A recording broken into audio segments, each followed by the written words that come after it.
a mais um boletim Seu Pasto é Lavoura. E como está se iniciando o período chuvoso em grande parte do nosso país, então a região do Brasil Central as chuvas já começaram, chegou a época da gente fazer a nossa formação de pastagens ou a nossa reforma. Então qual é o passo a passo que a gente precisa seguir para que esse processo dê certo, para que a gente tenha então um pasto bem formado e livre de plantas daninhas? O primeiro passo é, sem dúvida, o planejamento da atividade. Você precisa planejar a área em que você vai fazer essa formação, para que você escolha na fazenda qual é a porcentagem que vai ser reformada nesse ano e faça todo o planejamento em relação a semente e insumos. Um passo muito importante para que você tenha um pasto bem formado é a análise de solo, porque sem análise de solo a gente não consegue fazer, em hipótese nenhuma, as estimativas de necessidade de calagem e adubos fosfatados, nitrogenados e também potássio. Então, a análise de solo é primordial para que funcione muito bem esse processo de formação.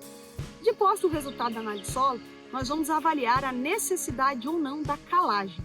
É importante dizer para vocês que o calcário não pode ser jogado num dia e a semente uma semana ou às vezes até um mês depois.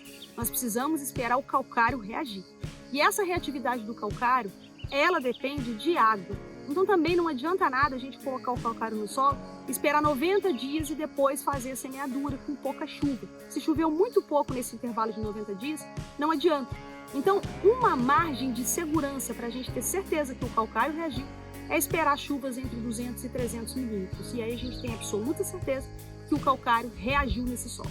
Depois que o calcário reagiu, ele já colocou os níveis de cálcio e magnésio que a planta precisa para desenvolver esse sistema radicular. Nós vamos começar a trabalhar então com a semeadura e adubação fosfatada. O fósforo, ele é um elemento fundamental para que a sua planta enraize e que crie novos brotos, novos perfilhos. Então é muito importante a adubação fosfatada no momento do plantio. Então é o fósforo que entra junto com a semente. E essa semente que você vai escolher deve ser uma semente de qualidade, não vale a pena economizar na semente. Então busque empresas idôneas que tenham sementes registradas, evitem a compra de semente pirata e trabalhe sempre com semente de alto valor cultural. Um outro fator fundamental é a adubação de cobertura. Os dois nutrientes fundamentais são nitrogênio e potássio, que devem entrar quando o seu pasto já estiver germinado e ocupado em torno de 70% a 80% da área. Então, mais ou menos depois de uns 30 dias após o início da germinação, é hora da gente fazer a adubação nitrogenada e potássio. Mas lembre-se que se eventualmente você tiver a presença de muita folha larga, é importante que antes dessa adubação de cobertura você faça o controle dessas plantas daninhas.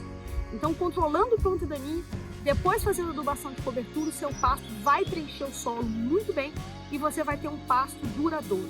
A formação de pastagens é um dos itens importantes e fundamentais para que a gente não degrade nosso espaço. Porque as causas de degradação de pastagens são má formação, alta taxa de lotação e não reposição de nutrientes. Então, se a gente já forma mal o nosso pasto, nós já estamos caminhando para esse processo de degradação. Por isso é importante que vocês se atentem a todos os tratos agronômicos e a esse passo a passo que foi dado aqui.